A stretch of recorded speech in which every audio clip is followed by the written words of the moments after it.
Hello everyone, GM. Welcome back to another episode of Overpriced JPEGs. It is time for your Friday recap, and joining me today to break down all the latest and greatest news in Web3 is Gavin Purcell, aka Fonky Donk. How you doing, Gav? I'm doing pretty good. This is a fun week. I'm excited to be back. We got a good episode. We've got DeGods Season 3, which is, of course, the primary thing we're going to talk about today, because that is the news hitting the space this week.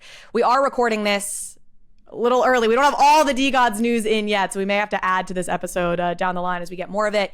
We're also going to talk about the Pixel Vault WolfGame Gfunkera news. I think this is interesting. We have some interesting takes on this. The PayPal stablecoin is coming out, and of course, just do a general vibes check. But a couple things before we dive into this episode. So first of all, God bless y'all. I'm so sorry. So my latest gin update, I was supposed to be announcing this week that redemptions for the overpriced gin was going to start next week, but I haven't wanted to announce anything until I was 100% sure that we were in the clear. And I have been asking my partners on this for a while. I got this text from our partner yesterday. We are dealing with another issue re-gin. It's truly mind-blowing. The distributor can't find the gin in the system, but it was delivered last week. Don't worry, but it's just absolutely insane, and I can't log into their system because the person who can log into the system is in Europe right now. So anyway, we are working as hard as we possibly can to get this sorted. Apparently this is not going to be like a long-term issue. The gin is where it needs to be, but it can't be shipped out, obviously, until it's like properly accounted for in the system. And so anyway, I am so grateful to everyone's patience. I'm so sorry. This has just been one comedy of error after the next. And I've certainly learned a lot about working in a super regulated industry like spirits. I mean, this thing had to sit at a different warehouse for 24 hours before it could even go to the warehouse where it is now, but apparently it's lost. So anyway, I will get you this news just as soon as possible. Again, we were supposed to announce this week, but I'm glad I've waited because I don't want to announce until we have a firm date for y'all. So that's announcement number one. I promise it's coming. I promise we're not rugging you. We're just dealing with one thing after another, and I apologize for that. And then the second thing is, at the end of this episode, we have a conversation that I had with Mitchell F. Chan, who is an awesome OG crypto artist in the space. He's been working in crypto since and art since like 2016, 2017, I want to say. I mean, he really knows the space well, and he's got a really cool project called Boys of Summer that I think personally is just interesting. Obviously not financial advice in any way, but I think the concepts he's playing with, the way they're rolling it out is pretty cool. So we are going to dive into his project at the very end of this episode. So please stick around for that. And with that, we'll get on to today's show after we hear a word from our lovely sponsors who make all of this possible. Y'all know the phrase, not your keys, not your crypto. Well, in a world where too many people have had to learn that the hard way, Overpriced JPEGs is proud to partner with Ledger, the world leader in critical digital asset security. Ledger's Nano S Plus and Nano X hardware wallets, paired with the Ledger Live app, Ledger's own software for setting up your Nano device and managing your crypto assets, is the easiest way to start your crypto journey while maintaining full control of your digital assets. You can use all your favorite dApps with Ledger Live, accessing 15 plus Web3 apps, including 1inch, Paraswap, Lido, and Zerion. So you can not only manage, but also grow your portfolio. And Ledger Live is available on mobile and desktop. Securing digital assets shouldn't be complicated. Ledger is as easy as it gets. Uncompromising security, effortless connectivity, full transparency, Ledger is your one-stop shop to trade and track crypto, grow your assets, and manage NFTs. Secure your future with Ledger. Visit shop.ledger.com today or check out the link in the show notes.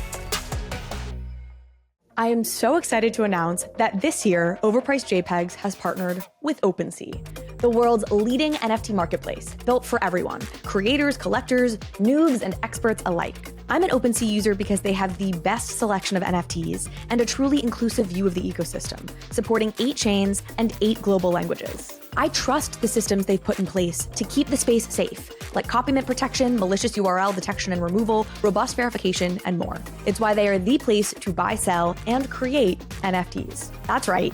You know OpenSea, you use OpenSea, but did you know that OpenSea now has drops? New exclusive projects launch every week from top projects and creators, and you can check them out now using the link in the show notes. They also recently introduced self-serve drops, which is in beta, and allows creators to launch their projects right on OpenSea. This drops product gives creators access to tools like rich storytelling drop pages, multi-chain support, and drop mechanic customization. The full launch for self-serve drops is coming this spring. So check out the upcoming drops on OpenSea right now using the link in the show notes and own what moves you. You'll also be supporting the show in the process. All right, Gav, we're starting with vibes check. What are your vibes? Okay, so I don't honestly, I feel uber confused. I will say I Okay. feel uber confused, and I think that's only because of it. The weird. I have to say, like, I've probably been less active in the NFT space than I've been, and I'm not walking away. I'm still in the middle of it, but I have been less active, meaning that I have spent less time investigating and learning about stuff than I have in a very long time, which probably equates to the same level of, like, people who are in the space kind of graph. That said, like, I think there's a lot of interesting things that are kind of going on still. Like, I think that, it's interesting to see the Nakamigos kind of push a little bit. I mean, Sprotos, Yep. which we've talked about here, the Harry Potter Obama Inu token is Yeah. doing well. Like, and I do own a few of those, but that's been interesting. But, like, I think the base stuff is pretty interesting, which we're going to get into today. And obviously, the big thing is the DeGods thing, which I think, we've had we've had majors crash. I don't mean this in a bad way, but it has happened. We had Azuki kind of come out and fumble their launch of Elementals. Meme, I think, and captains, people are still very iffy on. It's down quite a bit. I've still got a captains, and I trust in what Ray is planning. But, like, this is the third big kind of thing, and this is going to be interesting to see how it all plays out. So I feel like confused, I think, Yeah, is the yeah. way to look at it goes. I've been saying this for a few weeks now. We are in this, like, it feels like almost like this tale of two cities world that we live in, where it's like I'm talking to a friend who's been talking to a lot of VCs who's going, oh my God, all the VCs think NFTs are never coming back and it's all bullshit. And these are not just like your generic public. Like, these are people who are in the investing public, right? In the investing world. And she's just like, yeah, they're all completely over it. Simultaneously, I'm having drinks with a friend of mine from college who I just reconnected with, who just got a job at A16Z Crypto, for whom it's like, yeah, I mean, like, we're all treating this like, sure, these blips happen, but there's so much that's cool that's on the horizon, whether it's verifiable credentials or whatever. Then you have the institutional investing world into Bitcoin and into crypto, and then you still have, like, media tech figures using crypto as the joke of using it as, like, the butt of every joke about how, like, it was never anything real. Funny enough, I was actually watching Stuart Varney on Fox News because he interviewed Dave Portnoy, which is my vibe check. I'm obsessed with this news about Portnoy rebuying Barstool Sports. And I didn't realize this because I literally never watch cable, let alone, like, Fox or Fox Business, I guess. But across the bottom, they give you the prices for Bitcoin and Ethereum. Like, as they give you the S&P prices. I had no idea. Oh yeah, I mean, what's interesting, thing. I think that all happened in the bull run. I think they were interested in it. Yeah, but they never got rid of it. The fact that you have journalists probably on that network using Bitcoin and Ethereum and crypto as the butt of every joke about how, like, Silicon Valley creates stupid bubbles, while underneath them you've got ticker symbols for, like, Bitcoin and Ethereum prices, like, going across the bottom. That's, again, it's the tale of two cities to me. It's like this cognitive dissonance where it's you got PayPal launching their stablecoin. Yep. I don't know. It's hard for me to reconcile how any of us should be feeling right now. I think the big thing is, we've talked about this 1,000 times on this podcast, like, we've seen cycles in crypto happen. This feels like the bottoms as per usual. We don't know where that bottom is. I saw a really depressing tweet where somebody put a thing up where there was, like, that graph of, like, the classic graph of, like, the chart of, like, where you are in the depression level of the thing when you have the like, there's the big peak and all this stuff. And everybody, I think, in the last 26 months has thought we were kind of in the very end of that thing in the back. And somebody else put it at the top of the second peak right before the giant drop. So it was like, oh no, no. And this is the thing, like, I feel like the thing I think keep coming back to, and I think is an important piece of news to kind of hold on to, is that Bitcoin ETF thing, right? Which means that, and the PayPal thing kind of goes in hand with this, the world of money is always getting more and more digital. And I think that what we're seeing with the PayPal thing and the Bitcoin ETF is that while people may be out there saying crypto's stupid, it's dumb, digital money is something that is the future of everything in this space, period. So if digital money is the future of everything in this space, you have to assume that crypto will come back in some significant form, at least in the Bitcoin, Ethereum worlds that we all kind of trust and know they work. You also have to assume that the product that is NFTs, whether it's not the things we hold on to now, but the idea of the NFT will also come back, and some of that will roll back into the things that we own conceivably. Yeah. I think that's still a place that I live, and that's why, like, I'm never going to walk away from the space because I really do believe in it that strongly. But I think the hardest part is keeping your interest level going during moments like this. Yeah. Well, let's talk about the PayPal thing just to give folks who haven't been paying attention to it some context here. So PayPal has launched their own stablecoin, PYUSD, which is rolling out in the coming weeks.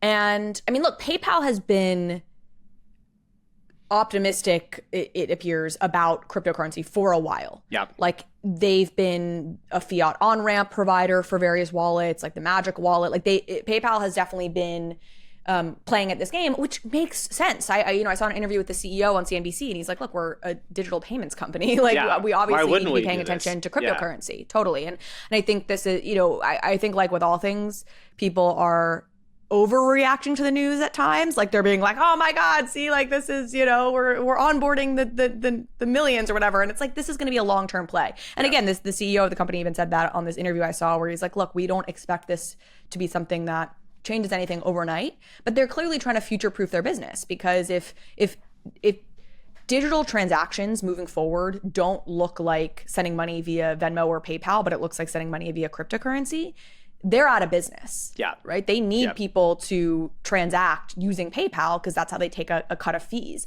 So I think this is their way to keep their hands in all potential pies for the future in case there is a world where cryptocurrency becomes the number one way that people, exchange money, transact. I mean, he mentioned specifically remittances. I think certainly when you're talking about, exchanging money across borders and across countries. So the other cool tidbit that I caught as part of this that I think is interesting is it's going to be listed, PYUSD is going to be listed on Venmo, apparently, or you're going to be able to transact it with Venmo, which is, I think, very interesting. And he was saying it's the first time you'll be able to basically transact like Venmo to PayPal really seamlessly. That's interesting. So I think that's very cool and a good example or microcosm of what could be really cool about crypto is just breaking down walls, breaking down the borders. That's what crypto is really about, obviously. And when we talk about decentralization. So anyway, that's really no super hot take here, other than I think it's great. I think it's solid. I think it's an example of the space continues to move forward, but I don't think it's going to change anything. No, it's the digital money thing I was just talking about, right? It's like money's going digital. There's different ways it's going to be. I think the interesting thing will be is like, how many of these exist, right? Because the issue becomes, in some ways, you want there to be like a couple main ones, but if there are suddenly like 50 of these that you have to like, okay, there's the PayPal one, there's the Zelle one, there's the Venmo one, and they don't interact with each other in some specific way, like that'll get confusing as hell. And like the question will just become is like, what wins? But, I think this is a big step in the right direction for more options conceivably. And this is where you could make the calculus either way. You could say this is a first mover advantage for PayPal, or you could say, again, the earliest iterations of things tend not to be the ones that last because they get hit with the regulation or they don't get to learn from the mistakes of their predecessors. So I could see it going either way here, where people get used to using PYUSD or something, whoever's looking to use it, and so it actually then entrenches and have the network effects and whatever else, or it's so early it's wrong kind of a thing, and down the line somebody comes and By the way, where's the Y in PayPal? Oh, there's a Y for pay. Sorry. I was like, wait a second. Where's the Y? Why PYU? PYUSD is not a great ticker symbol, right? No, it's not. It is a little strange. I agree. Yeah, I'd rather have like PLUSD. PP?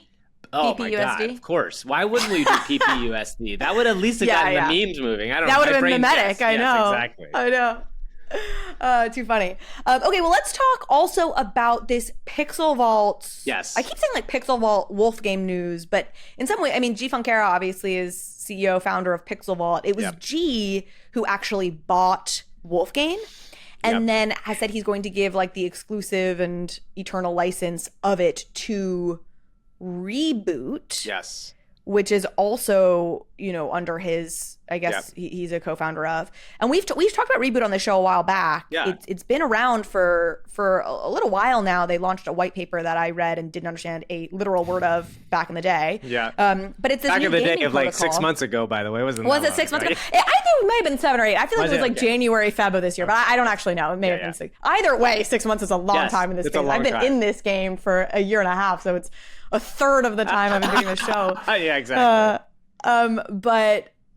So just to give folks a refresher on that, so Reboot is this gaming protocol. I've sort of likened it to like almost the Treasure DAO ecosystem, where it feels like it's sort of this like base layer infrastructure upon which the goal is that other games build, and then all those games have connective tissue in the form of tokens and potentially IP and things. I'm sure somebody who's like could actually understand the white paper would have a more nuanced take on how to distinguish these things, but that's my perspective on it. I think that makes sense. I mean, I think the interesting thing about this, I think, and it's being spun is a great thing, which is good, and it's always a good thing to see a project like get picked up. I think the kind of like secret / not so secret story here is we've talked about acquisitions of projects that could conceivably be running out of funds. And I don't mean there's no thing out there that's saying this, and so this is just me speculating, but like there's a world where when you talk about consolidation in large companies in M&A, right? This is a real moment for M&A for a lot of companies because they can see projects that are either distressed or could be gotten cheaper than they might normally be. This is a way to signal like, okay, I'm bringing this project on, which sounds like a strength signal, but also like the tricky thing is we don't know what WolfGame was doing on their own. And maybe this was the thing because I know, Beanie and Gfunk are both people that have been around in the same world, and Beanie kind of was responsible in part for WolfGame. And by the way, this is no shade to WolfGame. Beanie's a part of this deal. Beanie Yes. introduced Yes. the various parties, like Exactly. introduced Gfunk to the WolfGame folks. Yeah, or so whatever, the allegedly. WolfGame is a really fascinating thing, and I think they've done a really good job of creating an incredible experience of what a Web3 game can be. But I think also this is probably something that, we've seen, even Kevin Rose, I think, said this in your interview with him, was like there are companies out there that are going to need to be acquired or they're going to have to shut down. So maybe that's what this is. And I think that's one thing I think it's an important just kind of like caveat is one of the things that's really important to somebody who's been in the media business for a long time is like you can spin things in many different directions, right? Like there's a really interesting way to take this thing, and it is a positive thing, right? Like you want these two large kind of Web3, pioneers in a way, right? Like WolfGame was out in late 2021, and Gfunk is obviously they've been around for longer. Pixel Vault's been around for longer, and you like these two coming together is great. But what it also might be is like the idea that the market has shrunk so much that like you need to come together, right? Like you need to find projects and places to fit together.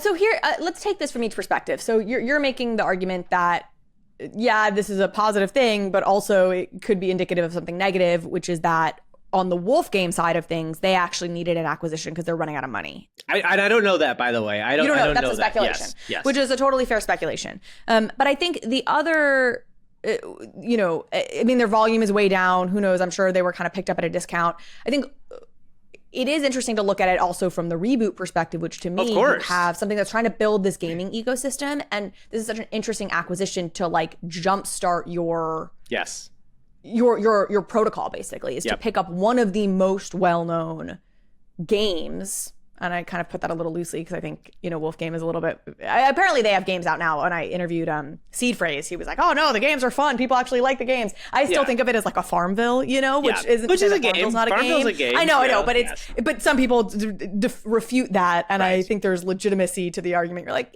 game light. You know what I mean?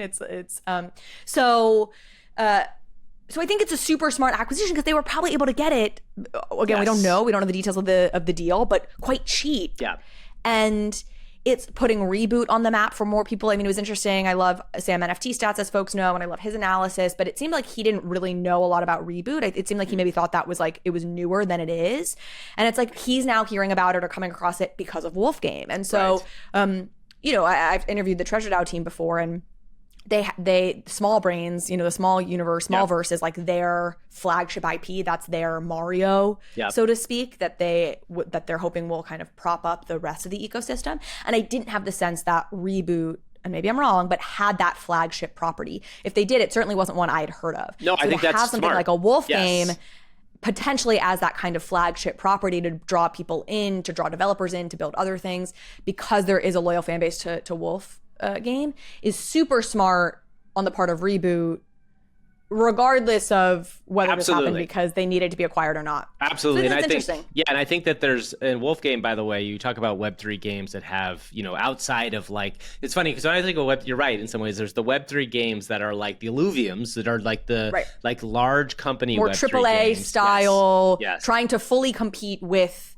any of your Western Web 2 video games or whatever. Yes, and then you have games like WolfGame or something like what Etherworks was before it went away, and all these other games which are kind of like Web3 native, almost like tokenomic / game theory experiences. Now, this is probably selling WolfGame short at this point because it's a much larger game, but I think that there's a really interesting world to bring those groups together, especially because Pixel Vault and WolfGame are both this deep Web3 thing.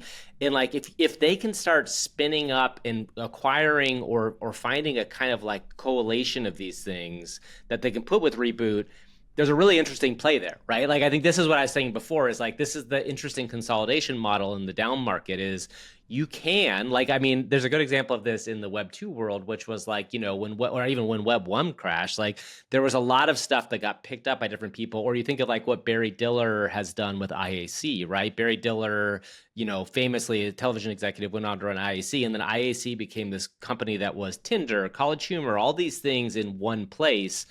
And you can build a really big company. You can kind of share resources with all those things. That hasn't really been done in Web3 yet. And I think that's pretty interesting. I've said for a while, I'm surprised no one has really, other than Yuga picking up Punks, CryptoPunks, has tried to coalesce an NFT group of things, because there's a world where if you were able to bring together say 5 to 10 of the largest collections, and that's a big ask, right? But imagine something where Cool Cats, Cryptodes, the things that you think of as kind of tier B or C level ones, if you could kind of create a coalition of those things, there's a world where you could do a lot more, because your community suddenly is, instead of being 5 to 7,000, it's conceivably 25 to 30,000. What do you actually do? I think it was hard. Even Yuga's trying to integrate Meebits. I think Punks was easier because it was sort of punks are punks. They're just meant to be cool. But I don't know. I think it's hard to really then service each of the communities for the thing that they maybe loved. Then I think I think this is what my theory is, and I think this might be a complete disaster. I think you don't worry about that. I think you bring together groups for numbers, and then you start to see what can you serve to people if you have larger numbers of something. And then, if people are going to fall out, fine, from certain communities, but then you might get new people to join. I just think there's something about the idea of, we've talked about community as being, and perks for communities, and we'll get into this with DeGods, that feels like maybe the only real PFP utility in some ways. Yeah. And so maybe this is a way of bringing them all together. Crypto Dick Butts is up for sale. Yeah. That's another one, right? You want to pick up Crypto Dick Butts and build your conglomerate? But by the way, I had an idea a while back, this was forever ago, but there's an interesting world where you pick up Dick Butts, Cryptodes, Anonymice, which is again a project, but all the kind of old school pixel on-chainy type things, and you put them in one thing, and you try to coalesce a group of the hardcore Web3 people. There feels like this is where you're building an army, right? And I think that's kind of what the Gfunk is trying to do here. Yeah. You're I don't buy it. I'm Cryptodes, and I don't know enough about Anonymice, more obviously, but Cryptodes and Dick Butts are CC0. So your point is it's just about the community, so it's not. Yes. It doesn't matter if they're CC0. I understand, but I just I think it's interesting. Let's just do it. Let's get into DeGods now. Let's give the people what they want. Let's talk DeGods season 3. Because I don't necessarily think you're wrong that perks is the model. I just don't know. I don't know if it gets sustained. So, okay, unless you've been living under a rock, you know what's going on. DeGods 3 was announced Wednesday, August 9th. It was basically a 3-part announcement. First, y00ts is moving from Polygon to Ethereum. DeGods is giving back the $3 million for Dust Labs. Good for Frank, giving back the $3 million that they got from Polygon as part of a grant to move to Polygon in the first place. So that's announcement number 1. Number 2, you have, we've seen now the new DeGods art, which is cool. It's cleaner lines. It's a little bit more defined. They added some ladies for us ladies. So we'll talk about that. And then the third announcement is this thing, Perk Parlor? Wait, what's it called? Points Parlor. Points Parlor. Points Parlor. And we should say, as we're recording this, it's like 2 p.m. Eastern time on Thursday. We pushed back this recording in hopes that maybe we would have more news. And there's more news coming today, but we have to record this because we have to get it out tomorrow morning and we have to give my editor time to edit the thing. So unfortunately, we are operating off of half information here as we record this, or just incomplete because we know there's going to be more coming out. Those are the 3 announcements, though, that came out from DeGods. And maybe let's start with this Points Parlor piece. That's the biggest one, and what you were just getting at, which is this idea that there's going to be some level of like perks that now come with being a DeGod holder beyond just like the community benefits that have existed up to this point. And to round out and give this final piece is folks starting, I believe, on Sunday will be able to convert their existing DeGod into one of these upgraded new Season 3 DeGods. You'll have to pay 333 dust to do so, which is around $750. $750. It's like $750. Yeah. I think dust is at like 2 and change, 250 or so. Yeah.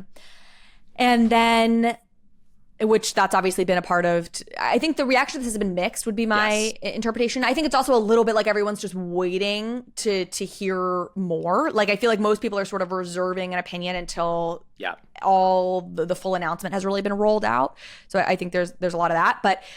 But to the extent that I think people are like, there's controversy, it feels like it's around this, oh my gosh, you're going to make me pay $750 to basically upgrade this piece.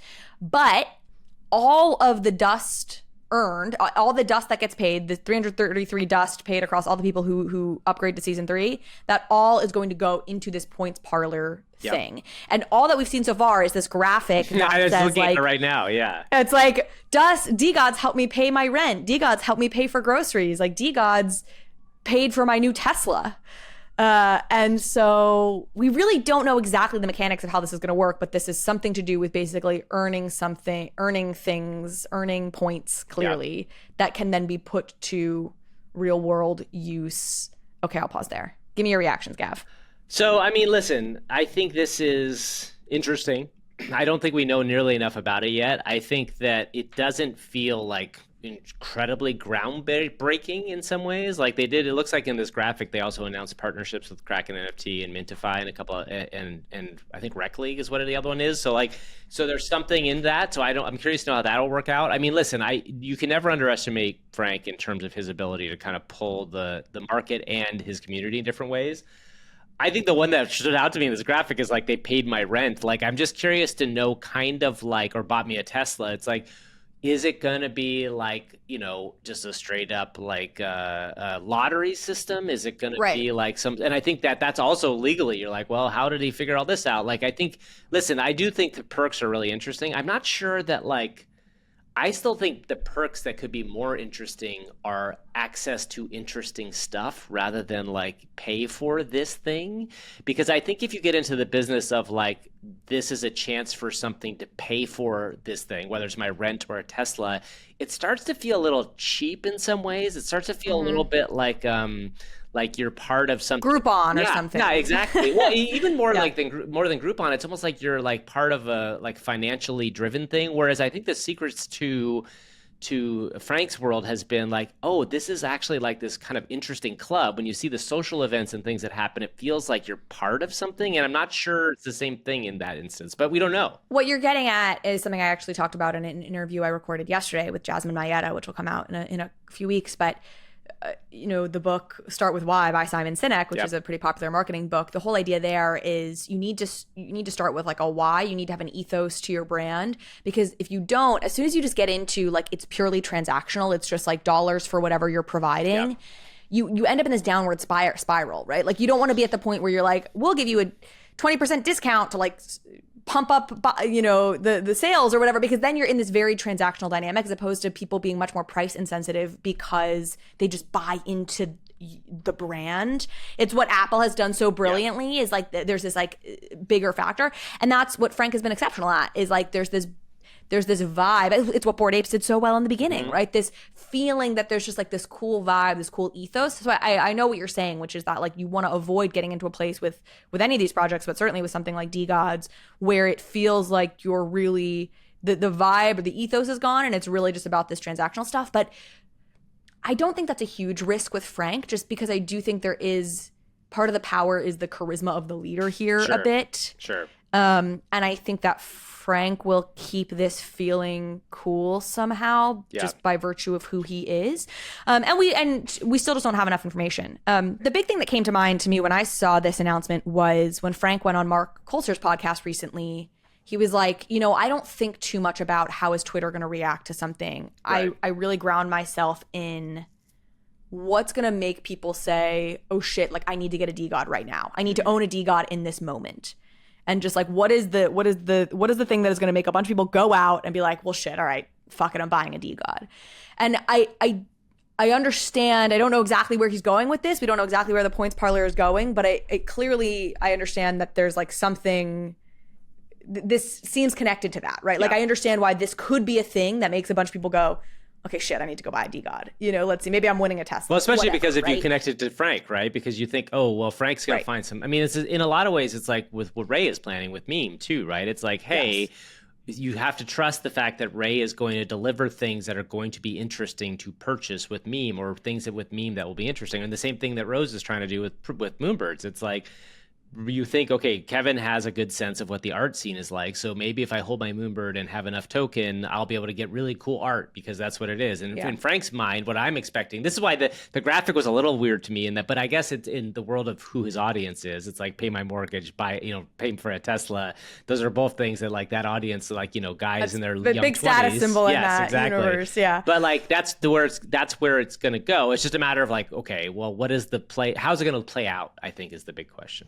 Let me introduce you to a brand new company that I could not be more excited about. Web3 Sense. A Web3 analytics platform that combines on-chain data with social media insights to give you the deepest, most meaningful intelligence into any NFT community. I have tested other analytics platforms out there, but Web3 Sense has the most comprehensive capabilities I've seen in the NFT ecosystem. They apply sophisticated data science to wallet histories to determine behavioral patterns and help shape predictive analytics. In other words, they can tell you which Twitter accounts are actually the influencers in your space. And they can tell you what resonates most within a community by looking at what other communities' token holders are involved in. The number of use cases here is virtually unlimited. So whether you're a trader, creator, institution, brand, agency, I promise Web3 Sense has data that you want to see with the deep and actionable insights that you need to build, analyze, grow, start, whatever you want to do within the NFT space and in terms of building a business and a community. Now, they are still in very early days, so they're eager to connect with the community. So if you're interested in learning more about what Web3 Sense can do for you and your business, and you should be, go and fill out the very short form linked to in the show notes, and someone from their team will reach out with more information and an opportunity for a product demo. Trust me, you won't regret it.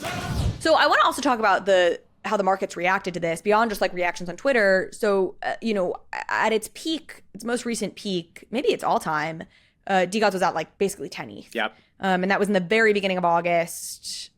Not that it's that late into August. This was like 10 days ago, a week and a half ago, whatever it was. I think it was almost at 10 ETH. And then it kind of dribbled back down and it was about 9 ETH or so before the news. And now it's down at about 7.5. Maybe it was a little lower. Maybe it had started to drop off into like the high 8s before the news fully came out. And then you are more in touch than I am with like how that would stack up compared to like other price dips. You know there's going to be a buy the rumor, sell the news thing. So there's going to be a dip after the news comes out no matter what. So that's not as surprising, nor is it a reflection of how people are taking this. But dropping like an ETH down to 7.5 or so, let's say, like what does that say to you? I mean, I think it still shows you there's a pretty strong audience in that. Like, I think unlike the Azuki drop, where there was a lot writing on what they were going to do, and it was this huge new thing, and then they really kind of like dropped a ball on a lot of holders in terms of what it was for a number of reasons. I think people were kind of expecting something similar to this, right? Like Frank had talked about updating the art. He had talked about new use case for Dust and all this other sort of stuff. So I don't think I think it feels pretty strong still. I think the big question will be, as it always is, right? Like the real news hasn't fully dropped yet in that, like what this thing is. So I think we'll see the market react if it goes to like 5 or if it bumps back up to 8 or 8 plus, or even stays where it is. based on what happens next. I think somebody, there was also this whole sense of like, buy the rumor, sell the news. And I think I think it was NFT Stats again. I saw a tweet of his that's like, has this ever not been the case lately? And I think the one thing to think about, and it was a little delayed, but is the Pudgy stuff, right? So like Pudgy's, they have held now around over 4 for a bit, and they were down for a little. And I think during the Comic-Con thing, where it wasn't like huge news, but like there was news, and they were at Comic-Con and they were doing stuff with their toys. I think that it's interesting to see Pudgy's pretty much be almost like a stable coin now in some form, Well, but that wasn't news that had been hyped. Like the buy the rumor, sell the news is when you have a founder hyping something up a ton, and then the news comes out. Like Comic-Con, they weren't like hyping that in any sort of big way. It was more just like news came out about it that excited some people. I think this is what I'll say is I think Luca has stopped doing that, and and I think this is the interesting thing, and I think this is where we've now with the Frank thing. This is the third. We had Azuki, Meme Land, and now this, where you had founders hyping into a moment, and it'll be interesting to see. I think that in general, it feels relatively strong for the fact that it's held here. Yeah. But I just think we don't know the whole story yet. Yeah. Well, the other thing I joked this morning on Twitter because I was in some Twitter space that was talking about the Frank stuff, and people were saying how there's still so many people who are saying like Frank's never built anything. Literally, apparently, people saying Frank isn't successful in NFTs, which I'm like, who are these? Who else people? are you? Like, are you insane? Like, are you out of your mind? Like, it's literally the one of the most successful projects ever. Like, I don't care if you don't think they haven't, they haven't announced that they're building a metaverse or whatever what your bar is, but that's a bananas take. And I was tweeting this morning, like it literally is like the people who are saying Margot Robbie's not hot. Like there was that whole, I don't know if you saw this, there was like this whole like internet stupid movement of like Margot Robbie's like not attractive enough to play Barbie. And you're like, this is literally probably the most beautiful woman in the world. Like what are we even talking about? And it feels like the same thing here. I'm like, is this just for engagement? Like has everybody lost the plot? Like what? Yes. Yeah, it's engagement. Yes. It's literally just it's all marketing. And I mean, again, it's like, the thing about the DeGods stuff, it's funny, is like half those people could be DeGods holders doing it on purpose because they like love to lean into the engagement, right? Like that's the other side of it too. Yeah. But even I tweeted the Margot Robbie joke, and I had somebody in the comments being like, what have they actually built? And I'm like, that's such a silly, it's so silly. I actually retweeted because Frank addressed it on the Mark Holzer podcast. He like literally went through everything they've done since they launched, and like we built this marketplace and nobody cared about it, and then we built this like Reddit style blog thing and nobody cared about it, and then we built bridges and rebuilt everything that we had built on Solana. We built a bridge and rebuilt it on Ethereum and Polygon, right? And then we built the scholarship list, and then like and it's like what are we I think that's the secret, and this is the really kind of dirty secret, is lots of NFT projects have built a lot of stuff, and guess what? People don't care about them nobody cared. Because the price did not go up. Yes. And that is all people care about, is if you build something, the price goes up, then I think you built. If you build something and the price stays flat or goes down, why didn't you build anything? It's ridiculous. It's so weird. It's so weird. And also like DeGods price has gone up, but then they're like, oh, but he only did it via hype. And it's like, that's how this all works. Welcome to the world. Welcome to why you asshole buy NFTs. Exactly. Like you're the people. Anyways, it's hilarious to me. Please, you're not assholes, our audience. You please keep listening to Overpriced. Yeah. None of you are Sorry, assholes. we love you. We love you so much. Please. Please, it's a hard time. Let's talk about the art here. I will say, so I've never been a huge, like, it's just not my sensibility entirely, like the DeGod art, to be honest. But I know there's people who like really, really resonate with it. And Frank, I think does put a lot of time and energy and attention into crafting something that he authentically loves, and I think he's a much better proxy for the market taste than I am. So I will never doubt that. I will say though, I had a positive reaction when I saw a grid of like a bunch of the new DeGods, and in the upper left hand corner there was like a brunette, blue-eyed girl. And I did have like an immediate sort of like, hey, that's me, that kind of identification moment with it. So I think he's achieved what he's trying to achieve with this, frankly, by adding women and making it a little bit less gory. And I mean, the men are some chads there. They've got some chiseled. The men are very chiseled. The women are very like anime sex kittens. So they're leaning into the audience in that sense, I think. I thought that was fine. Like, it's like, I really liked the use art when it came out. I thought that, it was delayed a couple times, but I think Frank has done a good job of kind of in this space understanding what the art can and look like. Like, is it amazing. No, honestly, I thought the Elementals art is really good outside of everything else, and because we loved Azuki art. Yes. But also like but also like it feels like for DeGod holders, it'll be good, right? I think that they'll be happy with this. I don't think it's bad. I think that the key is, it doesn't feel like a new collection, which is also good. Like one of my friends in my Midcurve Discord group, kind of referred to it in some ways, but I think not exactly in a truly positive way, but not in a negative way, as a kind of a space doodlesy thing where like, it's a new thing. It's not going to dilute the value of the NFT, but it's not like something that's going to completely move the needle either necessarily. Like, I thought when Space Duels came out, I thought, oh, this is really cool. They're not diluting their collection. And I got this really cool new piece of art, and people really did like it because guess what? The price didn't go up. So that's kind of like my take on it is like, I think if you're a DeGods holder and you resonate with this and it's been something you care about, great. I think it's not I don't think it's bad. I don't think it's like, it doesn't blow me away, but also like, I think it's cool. I think it's a really cool thing to be able to do for holders. They're not going to get knocked for this art. No. Like nobody is going to be, the timeline is not going to be fudding the art. That's for sure. Yeah. And then this move, this other piece of news, which is the Utes moving from Polygon to ETH just a few months after moving to Polygon, or ETH mainnet, after moving to Polygon in the first place, and the returning of the $3 million, I think is really interesting. It seems like the impetus of this is that people wanted it. Utes holders wanted to be on Ethereum mainnet. They felt like this sideshow on Polygon, I guess. But kind of surprising, and also high integrity of them to return the money, I guess. Yeah, well, that I mean for sure. I think Frank kind of knows the goodwill and all that stuff that would go along with that, which is smart. Do you think this is bad for Polygon as a whole? Like, part of me is wondering, Polygon, which has had this kind of mixed success, right? Like, it was very early on this really interesting L2 for Ethereum, where they were able to do a lot of different things on it. And then you saw a lot of games move to ARB when it launched, and now you see Utes, which was kind of like the kind of like preeminent kind of NFT on Polygon, kind of moving back to ETH. Like, I'm trying to wonder if this is just like a consolidation of space again, like where like, okay, well, all of the space and all the stuff is on ETH, and maybe that's just where it needs to go, or is it something where it's like kind of negative on Polygon? So here's my interpretation of everything. Polygon has been so successful at being the corporate chain. Right. And every business that's doing anything meaningful in NFTs, basically, it feels like they're building it on Polygon. And when they announced that Utes was coming to Polygon and that they were paying this $3 million grant, the whole premise was to have Frank and the team bootstrap a real degen PFP audience for Polygon. Right. And so I do think this is negative in the sense that I kind of interpret it to mean that either Frank felt like, or the team felt like they couldn't do that, or that the audience it's just like so audience. Didn't want it. Yeah.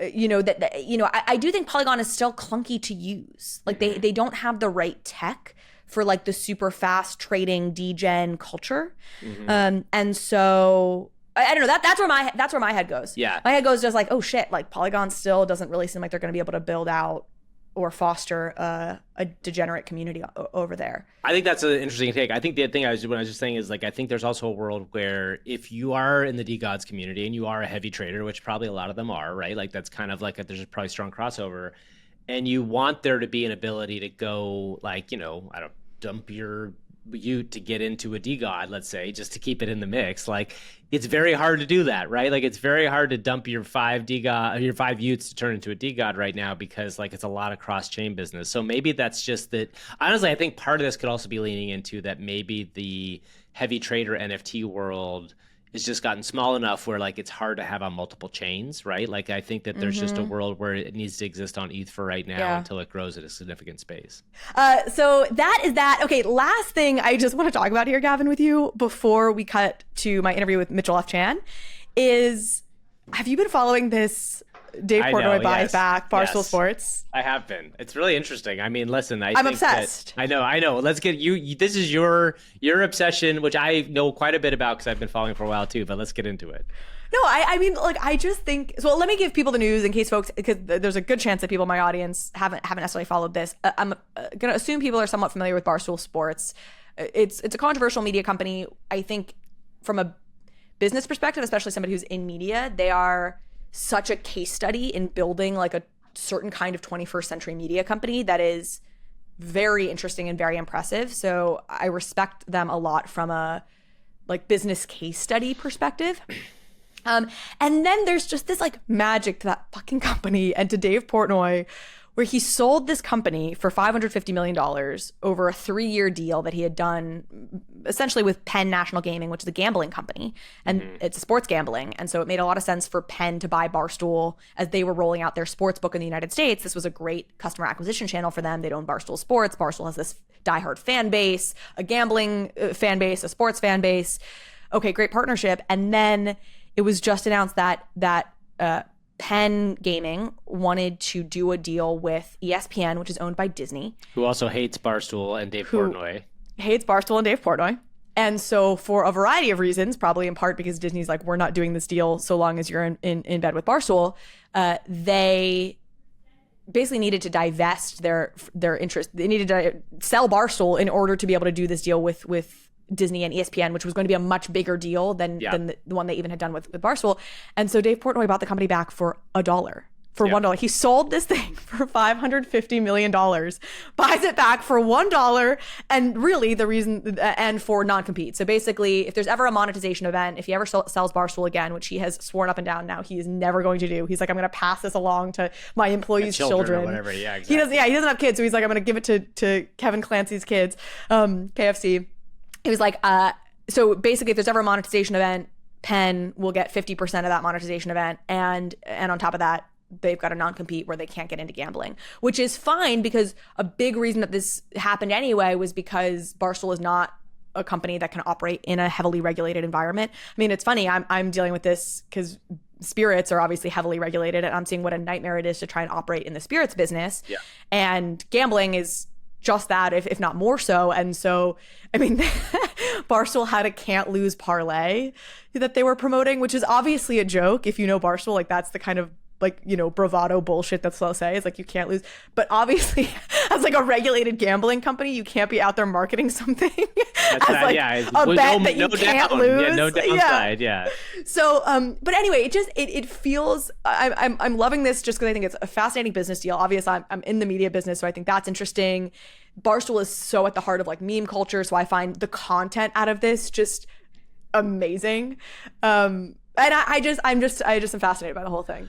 Okay, so I think there's a couple points to this. One goes back to what I was saying about the WolfGame thing. It's like everybody has their story, right? Everybody has their spin. Has their version of events. There is no better person at spinning their version of events than Dave Portnoy, who I admit is a genius marketer spin master. I don't know that he's a spinner. I think the reason Dave is so... No, let me tell you this. Let me tell you this. Give me a break. Wait a second. Let me tell you this. Okay, all right. The reason I think Dave is so successful is because like I do think he's very honest, but he's never hiding that it's his version of what's happening. Like, it's like, this is, okay, sure. I think he's incredibly honest. Okay, I think he's so forthcoming, open book, says it out how it is in his perspective. And it doesn't really feel spinny to me. Okay, so there's been a lot of controversies with Dave, and obviously there was huge controversy around how he treated women across the Barstool company, which I know. No.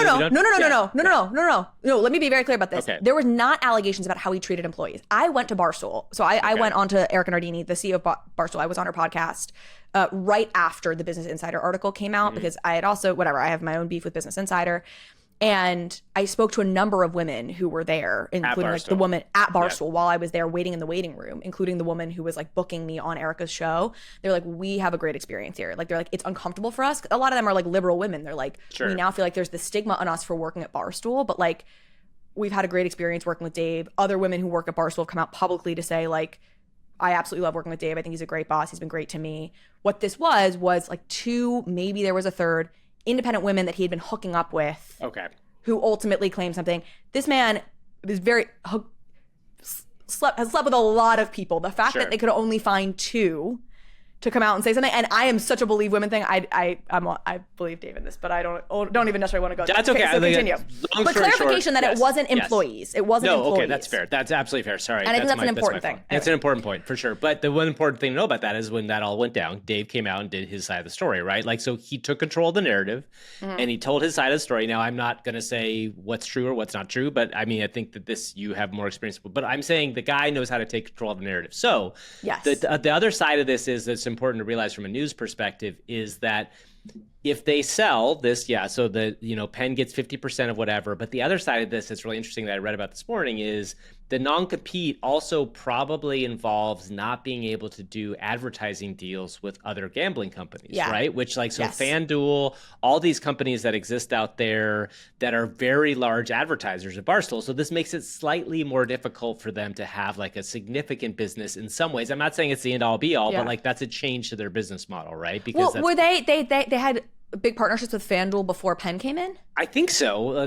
We should double check this, but I'm pretty sure that like that was always part of their business, right? They were able to do ads for those companies, but maybe I'm completely wrong. Well, I think of alcohol as like their like High Noon. Like they have a huge partnership with High Noon. Like I think they have done a lot with alcohol brands. They like Celsius, like the energy drink brands. When I think about Barstool ads now, granted, like I don't actually listen to a ton of their content because I'm not really the target audience there. Again, I respect them more from like a business case study perspective, media perspective. But that's who I really think of as having always been like their big advertising partners. So I think the interesting thing here is Dave has his own take on these things, right? Yes. And I think that this is like, listen, it's always cool to see a founder come back and buy their own company for way less because like it allows them to have an opportunity. The kind of other side of this story is that like ESPN does not want to be in business with Barstool, and there is that thing. And so I think my thing about this is I love seeing independent media companies survive and thrive, and I am a fan of a lot of the voiciness of what Barstool has put out there. And I think it'll be interesting to again. It's going to be interesting to see like what happens now, right? Dave has really put this flag down, say like we're the pirate ship again. We're going to be this thing. Does that mean that like? I mean, I don't know. There's outside of the story we discussed, like there's been a lot of other people who have like not had great experiences at Barstool and have left Barstool in the past. That doesn't mean that a lot of people haven't also have good experiences. But what does pirate brand mean? And I guess the question just becomes is like it becomes almost like a personal brand for him, which is fine. Listen, I think that's great. That's an interesting idea. And like what it will become will be really fascinating to see. And like to see a large company go independent and get a bunch of money in his pocket. Congratulations. That's my It'll be interesting to see. So they've already gained 200,000 followers on Instagram, which I only know because the crazy ass me has been tracking their follower account on their main Barstool page for like months. Funny. And I take screenshots of their follower account. Why? Because I'll tell you why. Because so they post there's this podcast called Mean Girls Pod, which was sort of their replacement to Call Her Daddy. Once Call Her Daddy left, they wanted to fill that void of sort of like girl sex talk, whatever. And so they have this podcast called Mean Girls Pod. And the main Barstool account would post like clips from Mean Girls Pod a lot. And literally all of the comments would be, get these girls off my page, what the fuck, like hundreds of comments being like, I'm gonna finally unfollow. Like it pissed all of the like the traditional stoolies off so much, and they would always threaten to leave. What was so funny though is if you looked at the Barstool page, those were also always the clips that had the most likes, the most engagement, the most everything. So I was always I'm always interested in, the idea that controversy and being scandalous and whatever is actually just gets you more attention, more likes, more views. But at some point, I think there has to be some level of trade-off. So I was always interested in understanding, okay, clearly these clips are getting more engagement, but are they actually losing followers because of them? And is that trade-off worth it? Because if they're not gaining followers, isn't that trade-off maybe not worth it? So I've been tracking for a while. So they had lost like 100,000, a little over 100,000 followers, or 200, somewhere between like 100,000 followers since I started tracking this. Oh, wow. So it had actually dropped that much. They had been, for months, their follower count was going down. Which was interesting. So even though you were getting more engagement on these Mean Girl Pod clips and these other things, it didn't seem like that was translating into new people following the Barstool Sports page, but it had led to these traditional stoolies leaving the page, it appeared. And I mean, look, they've got 14 million followers. They don't care if they lose 100,000 of them or whatever, right? But that was interesting. And then, so they were at 13.7 million followers, and that like when this got announced basically, and then I just checked again this morning and it's 3.9 million. So they basically gained back everything instantly because there's this narrative among, I think, Stoolie fans that like it's coming back. We're going to have our sports content, our like for the boys kind of content, which is definitely the stuff that got them in hot water in the first place. And I will say, like, there's stuff that Dave has done that, of course, I don't like and I think is gross and is totally a bridge too far, and any number of things. I had felt like he had matured as a person. Like, I'm not a fan. He was sleeping with 19 and 20-year-old girls as like a 40-year-old man. Like, I have a certain amount of qualms with that just on its face. He hasn't been doing that for a long time. He's in a serious relationship. Like, I feel like there's been a maturation to Dave, which is why I like him now. Yeah. I think I would agree with that. But we'll see if that was because he was in a regulated gambling industry or because he's actually matured. Well, and also we'll see, like, now he's back to the game of attention with no consequences. Do you know what I mean? Which is, this is the tricky and that's my space point. about, yes, this is where we are, is like, this is the hardest thing about being people that are content creators in general, as both you and I are, is that, like, is there a world where you can go out and say the most controversial thing in the world and get a shitload of people, or get a ton of people like excited to come after you? Yes. Is that going to make you feel good as a person? Is it going to make you feel good 6 months from now when you become that person? I don't know. And this is like, this is where I get a little iffy about the overall idea of like what it means to be a creator in a world where engagement is encouraged that is negative. That's the hardest thing.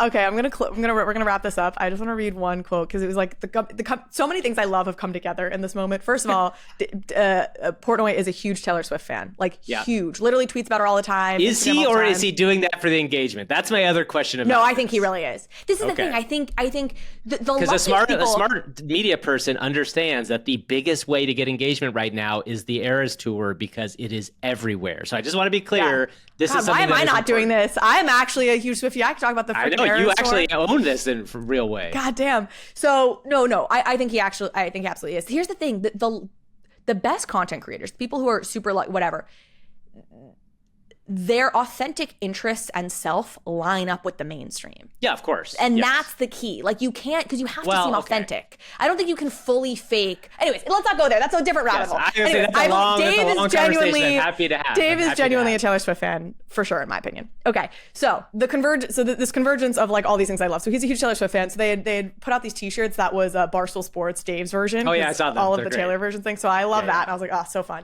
Then Matt Levine, who's my favorite writer, as folks know, my favorite finance writer. He writes a lot about crypto. Wrote his daily newsletter about this acquisition, and he made a good point, which was like, presumably Penn would have liked to have made more than $0 on this deal, and they could have found somebody to pay more than $0 or $1 for this thing. Like, why didn't they go out and like kind of start a bidding war? Now, I think that the counter to that is clearly because they wanted the non-competes from Dave. They don't want to burn the relationship with Dave, which selling Barstool to some other party for cheap would have certainly burned the relationship with Dave. They clearly didn't want that. They wanted the non-competes. The other thing is they've had this for 3 years. They paid $550 million for this across 3 years. That's $180 million a year. The math that they're paying ESPN $200 million a year if you amortize out that deal. Like, it's not a terrible that's fine, right? They're probably fine with the returns they got on this from a marketing perspective. Maybe. I mean, I think the other argument is it still hasn't grown that much as a gambling site. So that's another thing I saw that was out there, that like comparatively, I think that they thought the ESPN deal could get them in front of a lot bigger groups of people. So, which is definitely true, but I was reading the opposite. Like, they have grown. Now the question is like, how much was it Barstool and how much was it just the growth in sports betting in the country in general? Like, you can't separate out like how much of their growth came from Barstool versus otherwise. I put them on the map though, for sure. Do you know what I mean? No doubt. To have Dave Portnoy and Logan Paul and all these guys, because Logan's, like talking about Penn and Penn stock regularly is a big thing for sure. Okay, but so here is this final paragraph from Matt Levine's article. One assumes that Penn would have preferred to sell Barstool back to Portnoy for some price higher than $0, but 1, it didn't make sense for them to keep it. 2, it was perhaps too controversial for most other media or gaming companies. And 3, presumably any buyer would have to come to terms with Portnoy for it to make sense. So I guess Portnoy was the only bidder. I don't know. I just Googled Dave Portnoy enemies and got this list that he tweeted last year, beginning with Henry Blodgett. And if I were Penn, I would have called Blodgett owns Business Insider, a wealthy media mogul, and said, hey, you can have Dave Portnoy for $10,000 just to see if I could spark a bidding war. It is possible, though, that Portnoy's non-compete promises are worth more to Penn than any buyer would pay. So 2 things. A, I think this is an interesting idea, is like, why not try and like start a bidding war? But 2, the sentence that you also, the one that you laughed at, I just Googled Dave Portnoy enemies and got this list that he tweeted. The man knows what he's doing. The man knows engagement. Up. He knows engagement. It's so funny. I mean, it's funny. We talk about Frank, and it's like the same lessons in the Web3 space. It's 100%. like not that far off in some ways. Although I think Frank probably comes at. It's the same thing. I should say it's the same thing in the Web3 space with Frank. The community comes first. If you super serve the community and you make sure the community knows that you are their champion, you will do well. And I think that's what Dave and Frank both do. Agreed. Fully agreed. They're both bros too, let's be honest. Yeah. And now for my conversation with Mitchell F. Chan. He is an OG crypto artist and the artist behind Boys of Summer, which is a project that is minting soon. It's a cool PFP meets game concept. So it's both a game and a PFP, and it's playing with the idea of how our lives have become super quantified. I think I give a little bit of that intro in this conversation, so I won't say too much of it now. But please enjoy. Mitch, welcome to Overpriced JPEGs. Hi, thanks for having me.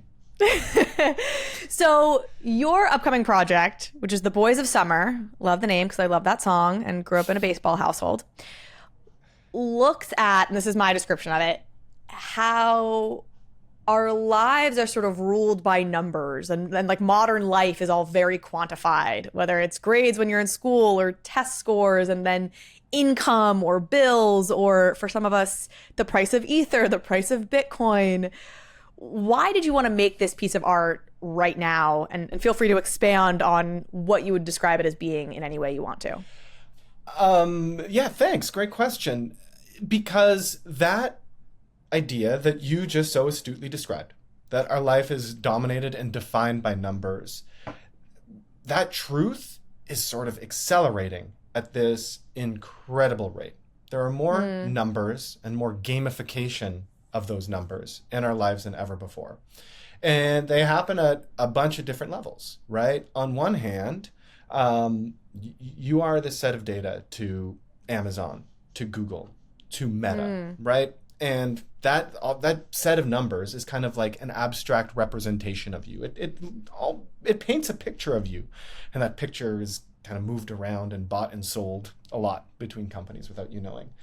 And on the other end of the spectrum, I mean, that is so, we all know that, and it is such an accepted phenomenon that we in our personal lives decide that, well, we might as well just try to take some ownership of that. So you track your steps every day on your Fitbit, and then you track all your calories that you eat every day in your diet app, and your hours of sleep in your sleep app. And we make spreadsheets of our household budgets, and this life is so unwieldy and difficult. It's difficult to know where you are or what you're doing at any point. You get this feeling of the mathematical sublime whenever you're able to abstract your life into your own set of numbers, set of data. Do you think the bear market has anything to do with why you would want to drop something like this now? It sounds like maybe you're thinking much more macro than I am, but like the numbers felt much better in the bull market, and it's only in the bear market that you're like, oh, I don't like these numbers as much, and this is haunting me more than it once did, and maybe now is the time to be a little bit more introspective into the value and the weight that I place on these numbers that I enjoyed placing weight in at a different time. Well, that's interesting, and maybe in a bear market we do get to step back a little bit and appreciate the qualitative aspects of our life more than the quantitative aspects of our life. Because like you said, we all really enjoyed the quantitative aspects of our life during a bull market. Now we're like, it's really just about the art. Its floor price doesn't matter. Exactly. It's about, do you love it? Exactly. Now we love touching grass, apparently. It's not a direct... I'll tell you what, it's not a direct response to that. And one reason is that it couldn't be. Like, I start my projects take a long time to do. They take a long time to do. So I began creating this artwork in a very, very different market. I really only put out like one project per year, right? That's just all I can do with the amount that I put into it. But so it's not so much about bull market versus bear market. I'll tell you what it is about, though, even a year ago.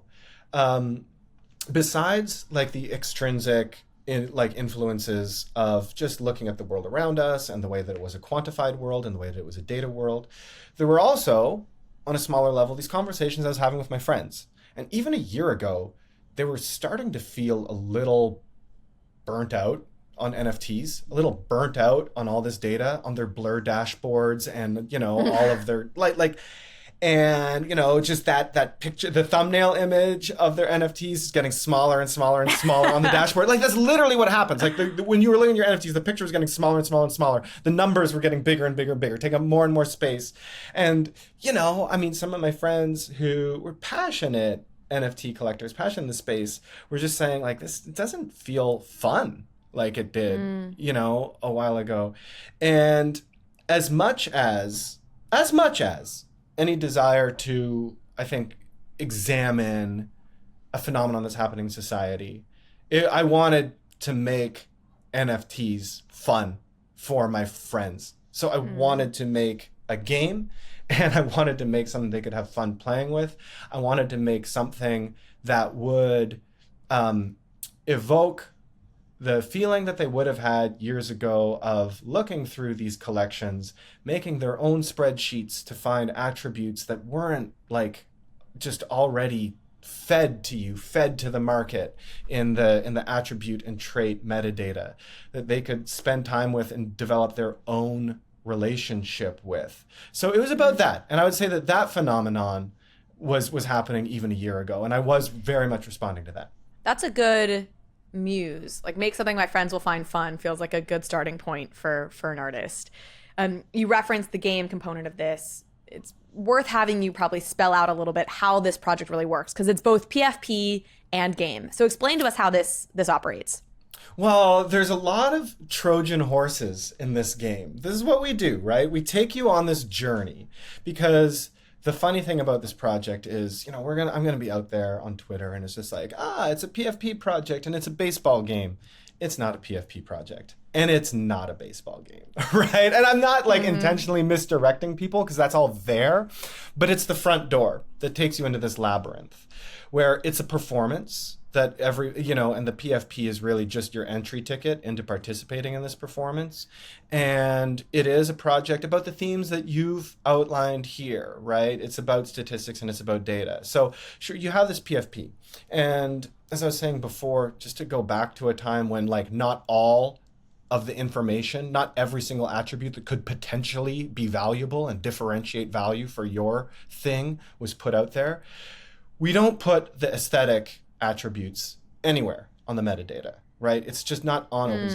You can't sort them by who has funny glasses. You can go through and you can look at them. There's only 999, so you can look at them all and decide which ones are rare, or which ones you like. But the heart of the game, or the heart of the project, is this game. That's the hub where all this stuff happens. That's where it turns into art. Is that collectors and holders will plug into this game, and the game is a token as well. It's like a one-of-one token on its own contract, and when you connect with your wallet, you get to sort of build a story for your character, but you build that story through numbers. You build that story by assigning attribute points into things like hitting and power and throwing and base running and stuff like that, and then that generates numbers. It generates statistics. You get to watch the numbers go up. This little green arrow. Your numbers are going up. You have a higher. We love numbers average. go up. We love numbers going up. Yeah, so you hit more home runs, whatever. But then there's more numbers that you have to choose. You have to create a training regimen for your character, how much time they're going to spend in the batting cage and how much time they're going to spend doing school and hanging out with their friends. So you put some numbers in there, and then you get to see some other numbers go up. But just like our NFT dashboards became more cluttered with numbers, so is your view into this game getting more cluttered with more and more data about your PFP. Right now they have not just batting average, but maybe also an SAT score. And then they have eventually, a net annual income, which, could grow depending on what your investment APY is. And that's a statistic in the game. And we just keep on making decisions, and we keep on generating more and more statistics for our character. And that keeps on cluttering up your dashboard. And I won't give away too much about the sort of narrative that you create, but we know that we can create stories about things just from numbers. Because if you're a baseball fan, you've been doing that your whole life. You've been looking at the box score of last night's games and just imagining what happened, right? So by the end, we have all these numbers, and then all of those numbers they are saved to your character's metadata. And they That was gonna be immediately my become question. Okay. Yeah. And they immediately become visible to the whole wide world, and especially to the whole market. All right. So that on the secondary marketplaces, you're seeing no longer just your character's name and their image, but of course their batting average and their annual income and their student loan payments and things like this. And in that way, right, and in the market then sifting through all this data that we've created for our characters, right, that becomes the true performance. So I think it's super interesting. Let me ask you, from a user journey perspective, the way you describe that, it sounds like you're selecting all of these numbers, or it's part of the game that you're competing in some way to win better numbers. Like, Well, I'm trying to picture what journey I'm going on as a consumer. you have some agency over your character's story. Of course you do. If you spend more, if you choose to invest more time in your character, working out in the weight room. So are you playing in the batting cages? Like that's what you're actually doing, and that's contributing to that number? All of your interactions are moving numbers up and down. So if you move up the number of how many hours you spend lifting weights, the number of home runs that you hit will go up. If you move down the number of how much time you spend studying, your SAT score will go down. I'm picturing like The Sims, like plus, like Yes, gaining yes. points. You know what I mean? On like, you just gained a new skill or whatever. It's that, with all the emphasis being on the quantification piece Yeah, it's a little bit from like a performance that. art piece. Exactly. Like the UI is not like The Sims. Yeah. The UI really is like number dashboards, which are stylized and aestheticized, right? Because I am an artist, but you've got the spirit of it correct for sure. Okay, very cool. So, and then explain the last piece I was a little confused on is when you say that the game token is separate from this PFP NFT. Can you explain that a little bit more to me?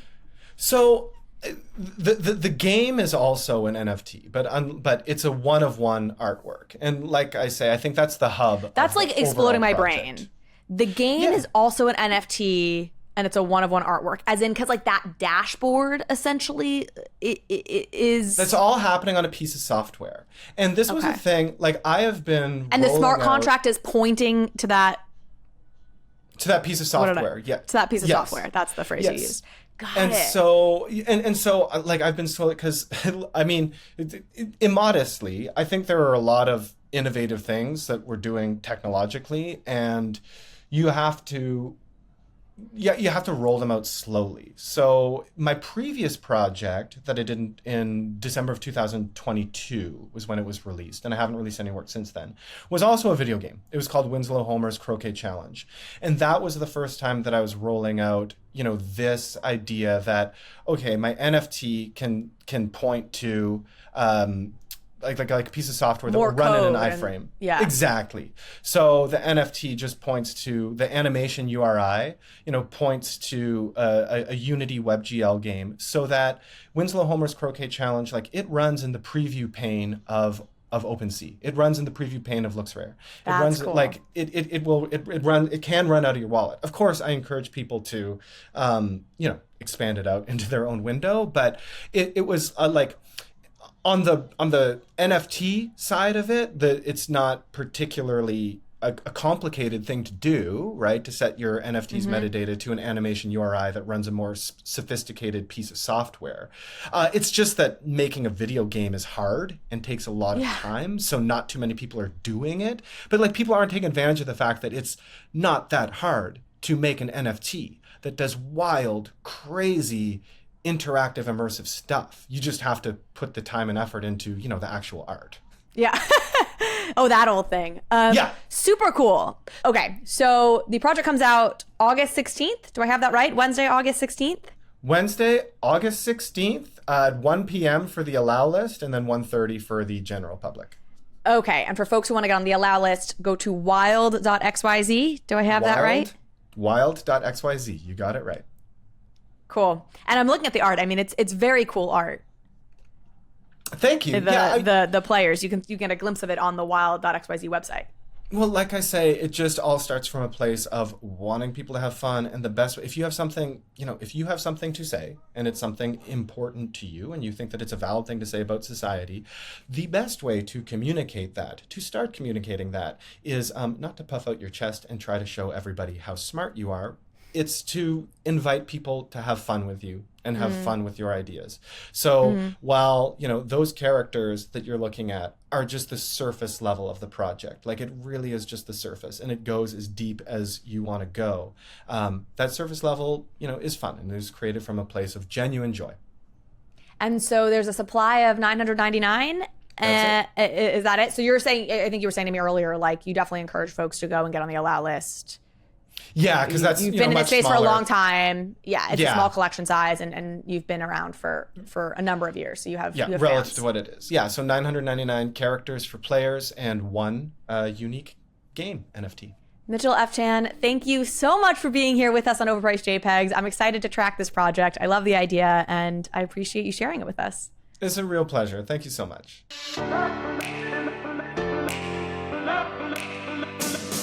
Thank you so much for watching this episode of Overpriced JPEGs. If you liked this conversation, if you liked this episode, please go ahead and hit subscribe. It helps me out, it helps the show out, and it means you will get alerts and updates when we post new content. Thanks again.